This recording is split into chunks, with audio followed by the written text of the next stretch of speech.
बच्चों, आज मैं इतिहास के ऊपर में बात करना चाहता हूँ। बहुत बच्चों को प्रश्न है जो भाई इतिहास का क्या अर्थ है, तो मैं बता दूं आपको। आप पढ़ाई लिखाई से संबंधित इतिहास का अर्थ होता है लिखित साक्ष्य। इतिहास का अर्थ होता है लिखित साक्ष्य। इतिहास, इतिहास नाम भी से स्पष्ट है। इतिहास, इतिहास का अर्थ होता है लिखित साक्ष्य। अर्थात इतिहास का दूसरा अगर हम परिभाषा में कहें तो भूतकाल के चश्मे को पहनकर वर्तमान में देखना, और भूतकाल के चश्मे को पहनकर वर्तमान में देखना और वर्तमान के चश्मे को पहनकर भूतकाल को आकलन करना ही इतिहास कहलाता है। सही बात है, समझ में आ गया होगा।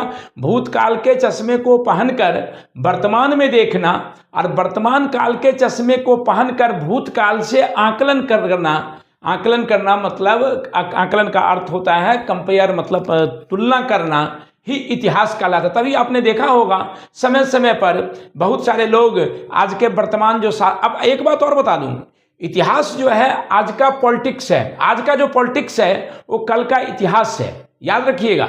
आज का जो पॉलिटिक्स है वो कल का इतिहास है। जैसे एग्जाम्पल मैं बताऊं आपको, हड़प्पा सभ्यता या मुगल काल या अंग्रेजों का काल या हमारे देश के जो राजा महाराजाओं का काल, गुप्त का काल, चंद्रगुप्त मौर्य का काल इत्यादि के जो काल हुए थे, उस समय में उन्होंने शासन किया था। और उन्हीं बातों को हम आज के डेट में क्या करते हैं, उनको पढ़ाते हैं और बताते हैं। तो उस समय में क्या रहा होगा, जैसे अब हम एक मैं बात बताऊं, अभी जो मनमोहन सिंह जी हमारे भूतपूर्व प्रधानमंत्री, या इंदिरा गांधी का जो शासनकाल था, या हमारे देश के प्रथम प्रधानमंत्री पंडित जवाहरलाल नेहरू जी का काल, या अटल बिहारी वाजपेयी जी का काल, या जितने भी प्रधानमंत्री हुए हैं उनका काल के बारे में अभी हम वर्तमान में अध्ययन करते हैं। और अभी हमारे जो वर्तमान प्रधानमंत्री हैं नरेंद्र मोदी जी, तो उनका जो अभी काल जो चल रहा है वो पॉलिटिक्स में पढ़ाई होती है और बाद में जाकर के राजनीति में पढ़ाई होती है, और बाद में जाकर के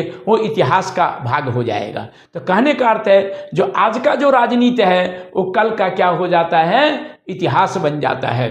तो इतिहास का मतलब होता है जो हम प्राचीन काल की बातों को वर्तमान में पढ़ते हैं, और उस समय में राज्य व्यवस्था कैसी थी, शासन व्यवस्था कैसी थी, लोगों की आर्थिक स्थिति कैसे थी, राजा का शासन कैसा था। जैसे अब एक एग्जाम्पल बताता हूँ, मुगल काल में अंग्रेज का औरंगजेब का शासन, अंग्रेज बोल रहा हूँ, औरंगजेब का शासन काल को अच्छा नहीं माना जाता है, क्योंकि औरंगजेब ने जो शासन जो किया बड़े क्रूर तरीकों से शासन किया। वहीं पर अकबर के शासन काल को बहुत अच्छा माना जाता है, जहांगीर के शासनकाल को न्यायप्रिय के लिए माना जाता है, शाहजहां के काल को कला के क्षेत्र के काल के रूप में जाना जाता है। अर्थात सबके काल की अपनी अपनी विशेषताएं होती है। तो कहने का अर्थ है जो इतिहास जो होता है मुख्य रूप से हम प्राचीन काल की बातों को वर्तमान में देखते हैं और वर्तमान की तुलना प्राचीन से जो करते हैं, इसी का नाम इतिहास है। तो इतिहास हमें कहाँ से प्राप्त होता है, लिखित साक्ष्य से। इतिहास का दूसरा नाम क्या है, लिखित साक्ष्य। अब बच्चे लोग बोलते रहते हैं जो ये बीसी और एडी क्या है, बीसी और एडी क्या है। तो मैं इनके बारे में एक मैथ्स के तुलना से आपको मैथ्स से समझ में आ जाएगा। आप अगर आपने मैथ्स पढ़ा होगा तो निश्चित तौर पर मैथ्स में आपने देखा होगा एक संख्या रेखा होता है। अगर हम संख्या रेखा को आप समझें, जो इस पृथ्वी पर अगर लाइन खींचें तो कहाँ जाएगी, इधर की ओर लाइन, और कहाँ जाएगी उत्तर की ओर या दक्षिण की ओर, फिर पूरब से अगर खींचें तो कहाँ जाएगी पश्चिम की ओर। इनका कोई पता नहीं है, न कोई आदि है अंत है। जब कहा जाता है जो पृथ्वी गोल है तो ये फिर लाइनें एक जगह पर आकर के अपनी जगह पर फिर मिल जाएगी।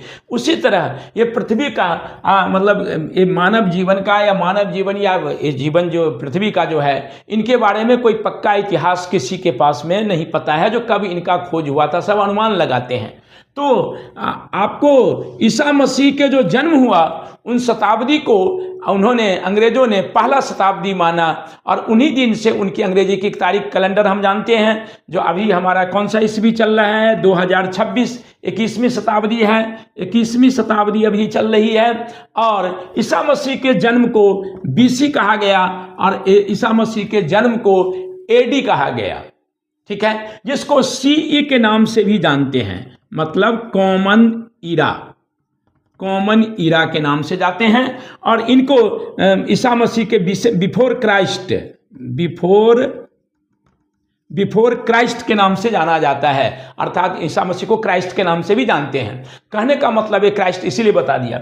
जो ये अर्थात संख्या रेखा पर आपने देखा होगा, मैं फिर संख्या रेखा की बात बताऊं, मैथ्स में जो दाईं ओर जो चलते हैं वो धनात्मक होता है। क्या होता है? धनात्मक, मतलब प्लस में।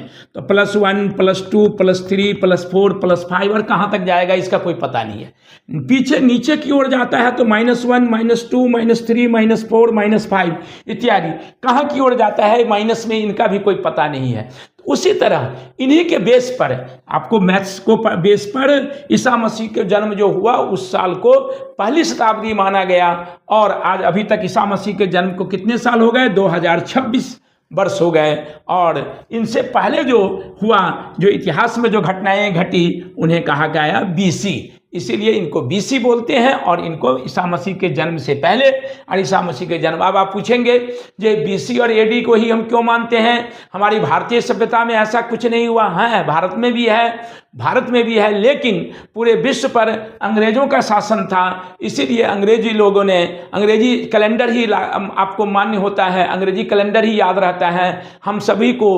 आपको संडे मंडे या ये दिनों का नाम, इसके बाद आपको तारीख याद रहती है, अंग्रेजी तारीख याद रहती है, लेकिन हिंदी की तारीख प्रथमा द्वितीया तृतीया चतुर्थी पंचमी इत्यादि नहीं याद होती है, क्योंकि ये इतनी पेचीदी प्रक्रिया हो गई थी कि इन पेचीदी प्रक्रिया को, क्योंकि नौवीं को 2 दिन कर देना है, 10वीं को 2 दिन कर देना है, होली 2 दिन मना लेना है, दिवाली 2 दिन मना लेना है, इसीलिए ये प्रक्रियाएं उतनी उलझी रह गई। हमारे सिर्फ पूरे विश्व में एक कोई भी कैलेंडर, सिर्फ अंग्रेजी कैलेंडर के अलावा पूरे विश्व की जो तारीखें तय होती है अंग्रेजी कैलेंडर से होती है। और अंग्रेजों का जो कैलेंडर था, उन लोगों ने ईसा मसीह के जन्म को पहली शताब्दी माना, और उससे जो पहले घटना घटी उसको BC माना, और बाद की जो घटना घटी उनको AD माना, जिसको CE कॉमन एरा या AD के नाम से भी जाना जाता है। आप जानते होंगे AD के नाम से भी जाना जाता है। हमें लगता है, आशा करते हैं कि समझ में आ गया होगा आपको जो इतिहास में BC और AD क्या है और इतिहास की उत्पत्ति कैसे हुई। कल हम प्रागैतिहासिक काल के बारे में बात करेंगे, ये कैसे हुआ, ये मतलब ये इतिहास की उत्पत्ति, उनमें कितने काल थे, इनके बारे में कल हम बात करेंगे। अब एक सीरियल करके हम क्लास लेंगे, और आशा करते हैं कि आप लोगों को अच्छा लगा होगा। अगर गलती हुई हो तो माफ़ कीजिएगा, वैसे हमने अपनी जानबूझ करके तो कोई गलती की नहीं। यार, हम आशा करते हैं हमारे चैनल को सब्सक्राइब करेंगे और लाइक करेंगे। बस इसी के साथ धन्यवाद।